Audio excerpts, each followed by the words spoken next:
Overthinking and overfeeling. So today we're not going to get into all of the reasons why we do these things.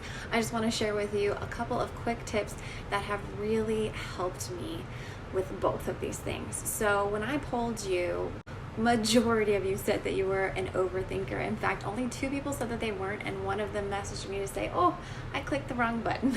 So I think it's pretty safe to say that overthinking is something that a lot of people can relate to. I think there's many reasons for this, but let's talk about how we can help ourselves start to move through it and not get stuck in our brain.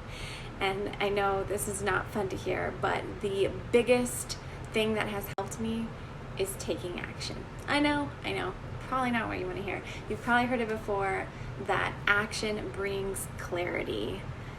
It's true, but don't let this scare you away. Don't let this get you stuck in your head.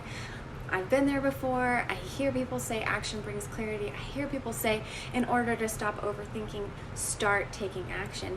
And that word action seems so big to me when I'm stuck in my overthinking that it's like, well, where do I take action? Where do I go? What do I do? What do I do? What do I do? And then I get stuck again in the overthinking. It doesn't have to be gigantic action. Majority of the time, it's not going to be. It's going to be one tiny step. And then once you take that tiny step, you'll get a little bit more clarity. See how it feels. See if you want to continue in that direction. If you want to pivot. If you want to move backwards and go the other way. Right? But we have to simplify. You have to think like if you're trying to decide what you want for breakfast and say you've only ever had pancakes. And somebody's like, well, do you want oatmeal? Do you want cereal? Do you want eggs? And you've never tasted these things, so how would you possibly know what decision to make? You have to try them. You have to take a little taste, a little step forward and see what you think. And in this example, yes, you can hear from your friends and family what they like and what they've experienced when they've tasted those things, but it's not going to be the same as actually experiencing them for yourselves. I think for us overthinkers, us researchers, now we have the entire internet, so we have access to so many different people's perspectives and experience, which is an absolute gift. And I love researching. I love hearing other people's experiences. But it can drive you further into your overthinking, and sometimes you have to back away from all of that and really listen to your taste. So it can be as simple as writing in a journal. Guys, this is why I'm so big on journaling. Journaling has brought me such clarity on what I'm actually thinking. And once I can see what I'm actually thinking, it gives me clarity in maybe what I want to try. What I think the next step I might want to take is, and then I can take that tiny step and look around and journal more on it and see what clarity I get from that. So try this, right? You can really tune into your own intuition, and journaling is super helpful for that.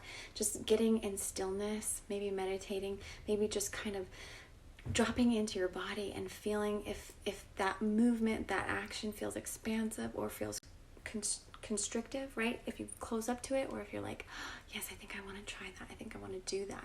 And it takes practice, right?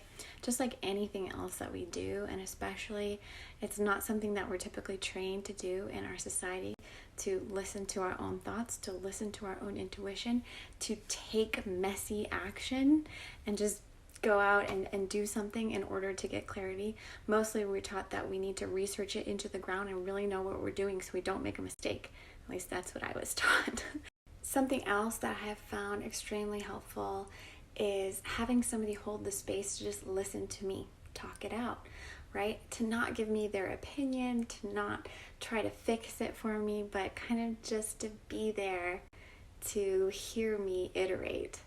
So I would love to know if that's ever been helpful for you as well. That's something that I feel like I do really well. So if you need someone to hold space for you, I do coaching, and I would absolutely love to help you tune into maybe what that next step is for you. DM me and we can see if we're a good fit, if you want to take the next step.